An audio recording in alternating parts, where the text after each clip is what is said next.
think it was Polygon recently ran an article called Final Fantasy VI, Simply the Best. Yeah. Now, I agree with that sentiment. After having played through every Final Fantasy now, holy shit, I finally did it. I think this is the best in the series, but I have to disagree with the hyperbole of that title. Simply the best. That's my only problem. I don't even know if you... Simply. I don't think that's fair to say simply. Yeah. There's nothing simple about it. No. It is clearly the best, but you really need to dig into why this is the best of the series. Just curious, just looking up dates on games. So yeah, this... I'm just always curious, like, I use A Link to the Past as like a, where did games come out? Oh yeah. In reference to that. Final Fantasy VII is my demarcation point. Yes, this was 5 years after A Link to the Past. Holy crap. I think it was 90, this was 96, I think A Link to the Past was 91. Really? I always thought Link to the Past was a bit later than that. Yeah. Huh. And so, because, you know, I feel like A Link to the Past looks really good. Oh, it looks great. Even today, playing it on any version, it still looks great. There's a reason Link to the Past is possibly the... Well, Ocarina of Time is obviously the most popular, but... Yeah. I think that's just because it's a very good game. Popular. I love it, but I think that's mostly just a matter of zeitgeist. Yeah, it's popular, but I think most people have... A lot of people put A Link to the Past on their like top games as being the best. Yeah. For me, 7 is my favorite Final Fantasy. 6 is the best Final Fantasy, and that's just because my appreciation of 7 extends beyond the game itself. Yeah. Right there, like I've said before, and we'll say again while we're going through it, there are parts to 7 which actually are very meaningful on the personal level. And which give that game a lot more subtlety than people give it credit for. And like you've mentioned before too, is that people forget what 7 is about. Even Square forgot what 7 is about. I think I'm going to write an article about this soon, which is basically just Square forgot what 7 was about. They forgot what Cloud was about. Yeah, they sort of just let the fans project themselves and what they wanted out of Cloud. It's like, did you motherfuckers forget that Cloud got better? This is Hitler shit. This is just Hitler shit, yeah. That's terrifying. Terrifying. Ho. Yeah. Look at that sprite. Look at that sprite. I was going to point it out earlier, but she's just in this nice perspective. Her hair's all splayed out. I'm surprised I don't see more Terra cosplayers. Yeah. Because I kind of wish I saw more Terra cosplayers, because they'd be super hot. Be super hot. Be so hot. I kind of want to look at how hot Terra is in the room right now. I love his little shock spray. Yeah, this is how we're introduced to this jackass. Oh! And then, like, oh god, he's like, a ladies' man. Yeah. Goofy ass Locke. I wish it was like Jack's intro in Wild Arms, where it like shows him running around. Oh yeah, God. Oh man, the way Wild Arms introduced its characters was a masterclass. Yeah. I was about to say Wild Arms doesn't get enough credit, but that's exactly why it's the impetus for my idea of the solid 7. Yeah. His little finger waggle to the camera. He didn't say the magic word. Hold on to your butts. Welcome to Jurassic Park. What does this have to do with Final Fantasy VI? That movie was like a year old.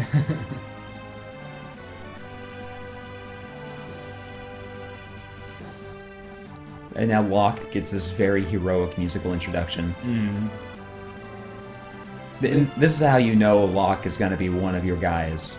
Yeah. Not only is he getting this whole... Well, you get to name him first off, but also he gets the good music swell. And then the colors of him, too. Just like, you know, it isn't a bright-ass red dude. And there's subtlety in the hair and the bandana and the collar and the sleeveless vest and everything. And because they were able to do it a little bit in Final Fantasy V, particularly with the battle sprites, but here, again, because the sprites are so big, they can do that, where you can tell he has, like, blonde hair with kind of medium length and a bandana around it, and he can have the blue vest, the brown gloves, the white shirt. And they can pull off 3/4. When he dropped down and looked at her, I was like, that's a pretty believable 3/4 pose for, this distance between you and the character. Yeah. I always thought this part was funny and way easier than you might think of it as a kid. Like, yeah, when I first played this game back in 2000, I think it was 2000 actually, that summer, or the summer of 2001 before we started high school. I was 13, well, I must have been 14 then. And even then, I found it a little bit difficult, but then going back to it every time after that, like, it's super simple. Yeah, it's not even, you don't even have to do anything. Like, you could literally just put them right in the And that's front. what I've often done before, is just put the different teams at the various choke points and just wait. Like right there, 1, 2, 3, and then you just wait. Alright, werewolves, go get them. This makes me think of the part in 7 where you're basically playing an RTS. Yeah, up on the Condor Mountain. Yeah, I like that part. That's a good part. Fun. What I recently learned is that you can get unique rewards from doing that mission at different points in the game. Huh. Like when you first get, because you can go there anytime after you first get out of that initial mountain range and have the ability to walk there. And after every significant story beat, after you have the ability to come back, you can go there and do another invasion mission, and you get a unique reward for it. It's not necessarily worth the time to go through and do it, but if you wanted to, you can get some shit. That's cool. Yeah. Coopop and Coomama. Yeah. You can glitch this game in such a way that you don't get a number of the characters. And so if you don't do that, they are replaced in your roster with one of these Moogles. These are currently taking up the same slots that your future party members will. Yeah. And when you get those party members, these guys are overwritten with their data. Celeste, in particular, is one character whom you can easily skip with a glitch which lets you get out of a town you're not supposed to get out of without finding her. And if you do that, because she is story critical, eventually you'll just be given a Moogle. Those Moogle portraits are great. They are. By the way. Yeah. Fucking love it. They're just looking over their shoulders, smiling. Yeah, there's our boy Mog. He's already level 11. Man, Mog. He's gonna join us in a little while, but right now he's just gonna go murderize some people. One of these. Gonna kill you, Kubo. Gonna kill you good. I'm gonna dance in your blood, Kubo. Jesus Christ. Mog. I like how you start this game off and you're just invincible. Terra, Biggs, and Wedge, they're like just fucking they're people unstoppable up in the hundreds. And then you come down here and you're slashing at people for like 87 and you're like, oh, okay. Yeah. I see. Yeah, Terra in the Magitech armor is using bio and it's doing 500 damage to everyone. And now it's this almost desperate struggle. Yeah, one of these Moogles has a dance, I think Mog, it is. yeah. Because he joins your party later. And it's sweet when you land on something really strong with that. Yeah. Stab him with the spear. That's so funny to think of, like, this cute little creature with a fucking spear. Yeah. God, look at this Mog. Like, that's the moment the Moogles became, I think, an icon of this game. Because it didn't seem to be that way with 5. Obviously, they didn't make it stateside, so who knows. But in 5, they look kind of weird and squished, and they had a little paunch. Yeah. Here, they have the paunch, but it's an adorable kind of roundness to it. Yeah, they're much softer and rounder now.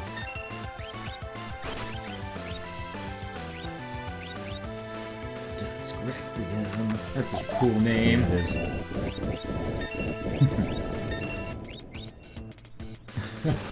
Yeah, aw. Yeah, that didn't do too much damage to the wolf, unfortunately. Those were made of styrofoam. And then there's like a Moogle up on the roof, or like the top of the ceiling, with like a blanket that he just released full of styrofoam boulders. Kupo?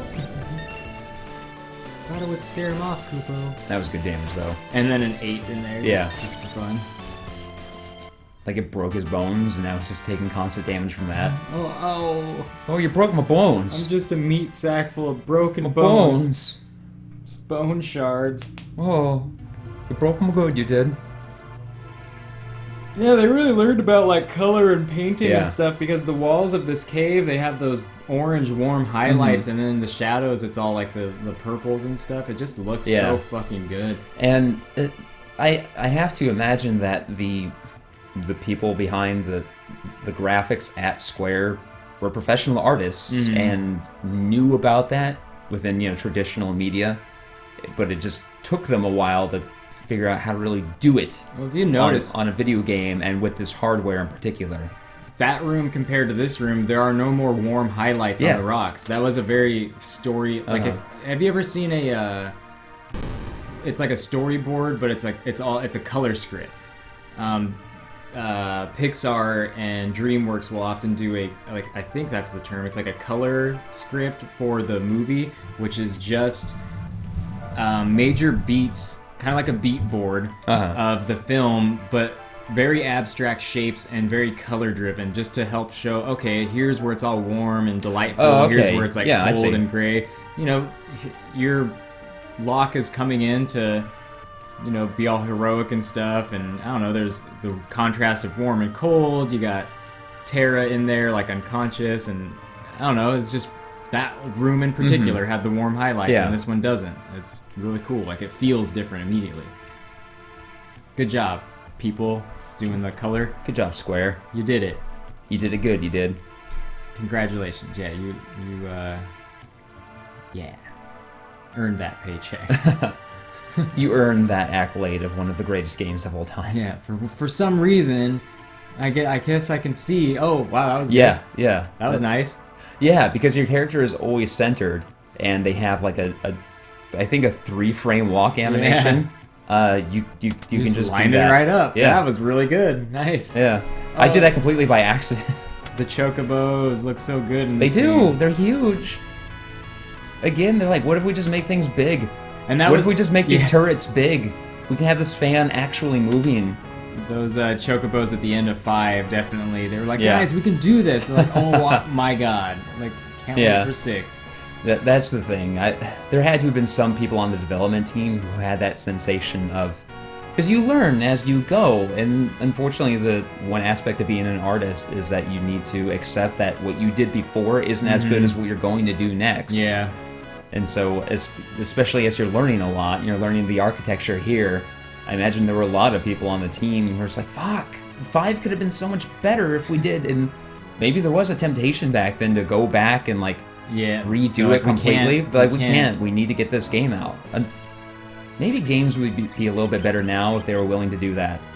If they're willing to just make the game, focus on making the game good. His name is Edgarp, by the way. I like how he's flipping us off. Yeah. Can never turn my back to a lady. Fuck you. Fuck you, players playing the game.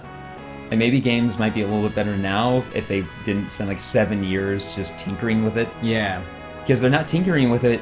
It doesn't seem like they're tinkering with them often in a way that makes them all that much better. It's like they can't decide what they want to do, and they keep going back because it's had this little nodding session. Yeah. They just go back and they fucking redo it for no reason, and let's just remake Final Fantasy 15 all over again, basically. Fuck it. Indie games really suffer from that. They do. Fucking Delver's drop constantly. They're like, yeah, we're updating the art. And it's like, quit updating the art and put the fucking game out, man. It's it's to the point where... Yeah, it's like you keep talking about Delver's drop, and I'm getting frustrated for you at this point. It's to the point where it's like, if they had just put it out, they could have started work on a sequel. Yeah. And they could have started work on a sequel knowing, okay, we want to do all this with the art, right? Update that. But also, because Delver's Drop has been out in its final form and in the hands of players, we have all this feedback that we can use for other things. Whereas Delver's Drop, I know that it's backers have had access to it. They've had access to various forms of builds for all this time, and they've been taking feedback from all of that. But I feel like that's not as useful as getting feedback on the finished product, simply because it's hard to critique something without the complete package in front of you, without the whole image. It'd be like critiquing, a third of that puzzle. It's like, well, I don't know what the rest of the puzzle is going to look like. When I'm assembling it, I'm trying to figure out how wide the border is. I'm trying to get that going, but I can't tell that until I finally connect all those pieces, and then I can gauge how much space I actually need. You're like, but that 1/3, I like that color there, and then they're like, okay, I'm gonna go back and change the rest of the puzzle. No, wait, no, exactly. Don't. Yeah. No. So again, they must have learned a lot going through 5, and they decided we can implement all of this for the ending cutscene, and that will be a nice little reward for the player. They can see this big, beautiful little final bit as a send-off, and then that might get them excited for the next game because they know we're capable of that, and then the next game will be that from start to finish. Instead of scrapping the rest of 5 and going back to redo it like this and delaying it by a few years. Sabin or Sabin? What do you think? I've always said Sabin. Yeah, me too. You thought about I it? thought about naming him Sabin too. You're like, nah. You don't know it yet, Sabin, but you're gonna fight a train. Yeah. I didn't get a chance to suplex it. Oh. I tried to, but I killed it too fast. Oh no. Yeah. I can't really fault indie game makers for wanting to constantly tinker with their games and delay it because it's so personal for them. And they have that freedom. And they have that freedom. Like Square, for Square, it's very impersonal. You're maybe aware of the game's director, producer, maybe a couple personalities who may be involved. But then if it comes out and it gets bad reviews, like people are going to blame Square. They might blame the director, but if Delver Shop comes out, I don't know how many people are involved with that. I'm guessing no more than a dozen, probably. Like, if it comes out and it's bad, then those dozen people, particularly whichever one is the front face of it, because on these teams, there's always one. There's always the No Man's Sky guy. Yeah. Who gets all the shit for it, even though he couldn't have been responsible for more than a little bit. This fucking asshole. Kefka's such an asshole. And this is a great introduction to him. Because not only... He's just... Looking at him, he's almost confusing. He's dressed like a clown warrior. But he's in charge of these soldiers, and they are terrified of him. And they're like... To the point where when he says, get the sand off my shoes, even while he's walking through a goddamn desert, they with great fright, rush to his aid and dust his shoes off. So you know that he's petty, but he also has a lot of power to him. And that's terrifying. And he's dressed as a clown. It's like a child. He's a child with power. Spoiled child. He's a spoiled child with their parents' gun. Oof. Basically. I'm finding the designs of the backs of these characters really fun to look at and distinguish. Like the back of Terra is like an upside down triangle pointing downward. And the back of Kefka, is that shape. The back of Edgarp is much different too. I'm in my mind, I'm trying to think of why they would do that. But I don't have a reason as to why they would do that yet. But it's other than to make them look different. It could be simply to make them more distinguishable from behind. I have the feeling that everyone had a cape in Final Fantasy IV simply because it was easier to animate that from behind than it was to animate an actual walk cycle from behind for all those characters. Here, I suspect it may just be to make them visually distinct and interesting to look at. Yeah. Because they had the luxury of doing that at this point. I'm trying to think if there's a more Terra's is much angular and pointing down and because of this reason. I was just thinking there may also be a artistic theory behind it. I watched a video yesterday, I think, about how shapes are used in games. I can't remember who it was. So like Edgarp, right? Yeah. He's a big, solid, almost block. So you look at him and you're like, I can feel safe with this guy. Yeah. Because it's just a big old, solid, unmovable block. And then Terra's is this upside down triangle. It's really dynamic. And so it's like there's change going on. And I don't know. And Terra, yeah, it's dynamic, and triangles apparently represent like competency and power a little bit. So and dynamism, like you said. It may also lend her a bit more of a feminine shape as well. Yeah, it's true. Because it broadens her shoulders a bit, which tapers her waist in turn. And so that when you... Yeah, and then she appears to be wearing... Well, she's wearing a singlet. So she does have that red V on her waist. And ladies were all about those shoulder pads for a while. Yeah, back in the 80s. It's great with art school. You can just find ways to explain things. Just pull them out of your ass. Yeah, basically, if you can justify it, you're right. That's the thing. And then they're like, but wait, and you're like, I'm gonna leave now. So, Richard, you can't just say see ya and leave class. There's still 2.5 hours left because this is AI, and we just have one long class each week. There's still 2.5 hours and a year of your schooling left. You can't just leave. I'm glad I didn't, because now that I have that paper, as useless as it is, I can maybe use it to go into an 80,000-year job with the government. That'd be sweet. I was telling my supervisor's supervisor when we had that conversation, like, he asked me if I had a degree, and I'm like, yeah, and he's like, what's it in? I'm like, filmmaking of all things. He's like, oh, good, another liberal arts major. I'm like, yeah, you're one too, aren't you? You're one too who was like, I can't get any work in this. But hey, this government job just says I need a degree. Doesn't say what degree. Yeah.